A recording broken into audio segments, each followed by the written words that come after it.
Hello, and welcome to our next lesson on interviews. In this lesson, we're going to look at what pronunciation practice you can do to improve your speaking during an interview. We will focus especially on two of the most common pronunciation challenges for all English language learners, which are the correct pronunciation of ED and S endings. Correct pronunciation of the regular past tense endings, the ED ending in words such as worked, designed, or conducted is so important in interviews because so much of what you say during an interview is about what you did in the past. So naturally, many of the verbs you will use will be in the past tense.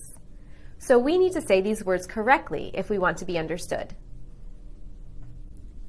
ED causes problems because it's pronounced differently for different verbs. Listen again to the three verbs I mentioned earlier: worked, designed, conducted. What sound do you hear at the end of each of those verbs? Worked? Yes, a T. Designed? A D. And conducted? That's right, a final syllable sound, id. Let's look at these sample sentences for a minute. You could use any of these verbs to talk about yourself during an interview. I prepared reports. I solved problems. I managed a team.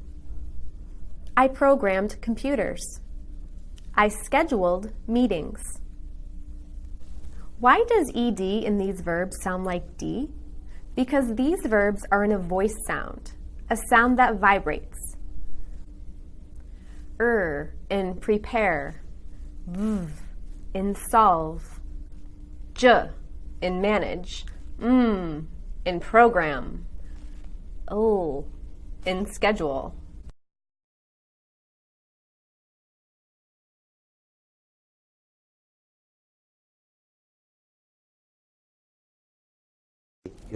So this symbol indicates the sound th, as in think, as in theory, as in through, as in thought, as in 30, as in 3, th.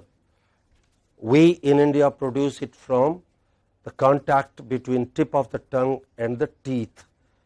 In English, there is no contact, but there is very close proximity. So that is th. Okay? Right. How do you pronounce this word? Today. Everybody please. How do you pronounce Today. this word? Today. Another noticeable feature of English pronunciation is that stressed syllables are very long. This is very long. And this is very short. Just say today. What is it? Today. This is hardly heard. Barely heard. Okay, you don't say today. It is today. What is it? Today. And this is? Tomorrow. What is it? Tomorrow. This becomes very, very long. And this becomes short. This becomes short. What is this? Tomorrow. Therefore, what do we say? Today and tomorrow. What do we say? Today and tomorrow. Once again, what is this? Today and tomorrow. Tomorrow. What is this? Truth. It's a very long vowel. It's not truth. It is truth. What is this? Truth. We hold these truths. What is this? What is this? Evident. What is this? Evident. And what is this? American. Last bench, please. Here. Everybody, please. What is this? American. What is this? American. Stressed vowels in English. Stressed vowels in English are done with great clarity.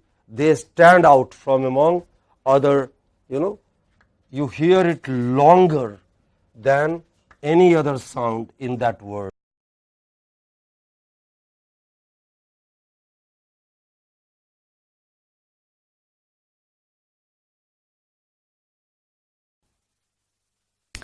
Hello, in this session we're going to talk a little bit about grammar and we're going to refer to the words so, such and such a or such an, okay?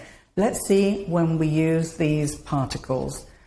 So is normally placed before an adjective or an adverb. For example, that trip was so dangerous that they decided not to go. Okay, so dangerous. Dangerous is an adjective. They did so well that they were congratulated by all the participants. The Prime Minister had so little information that everybody was confused. Okay? Now let's see some examples for such or such a or such an. Okay? Normally, these words follow this structure. Such plus an indefinite article, that is a or an, plus an adjective and a noun. Plus, in some cases, a clause beginning with the pronoun that. You are such a liar. We called a taxi, but it took such a long time to come that I decided to drive my own car. They had such fun at the party that they didn't arrive home until 5 a.m. And that's all for now. Okay, bye-bye.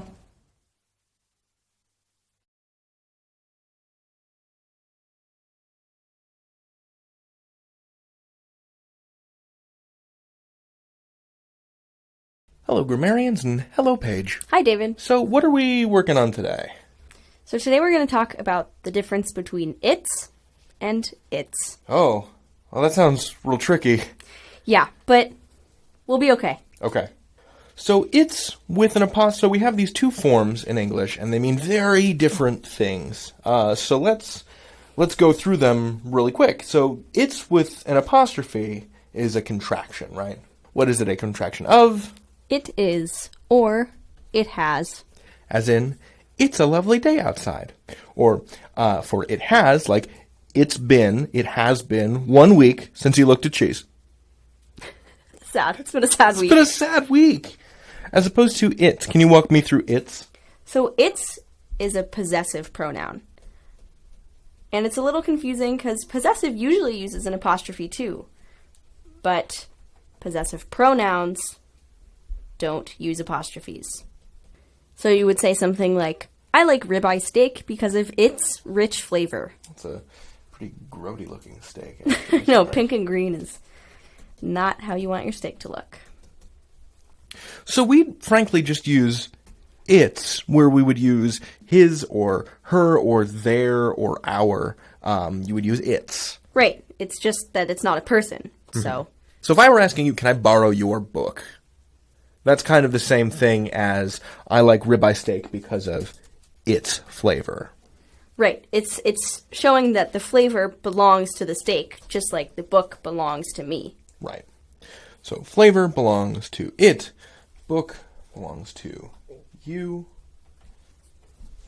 So this is the core distinction, is if you're talking about anything that would be about possession, you use its, its, no apostrophe.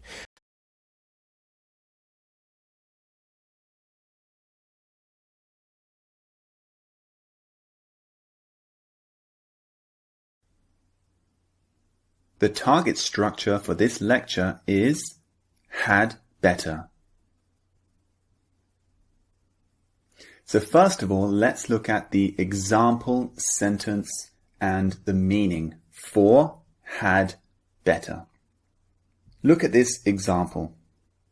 Your sickness is getting worse. We had better go to the doctor today. So what's the meaning of had better in this example? Had better means that you should do something. If you don't do this thing, there will be a problem or danger in the future. Had better is very similar to should. We use should to give advice to people, okay, to say what we think someone else should do. So, I think you should buy this dress because it looks pretty. However, had better is different to should, because if we give someone advice using had better, if they don't follow the advice, there will be a problem or danger.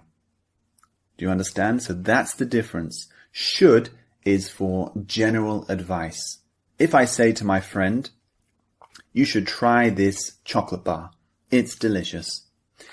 If he doesn't follow this advice, there's no problem or danger. It just means he doesn't eat the chocolate bar. But if I say to someone, your sickness is getting worse, you had better visit the doctor. In this case, had better means if you don't follow this, there is a problem or danger.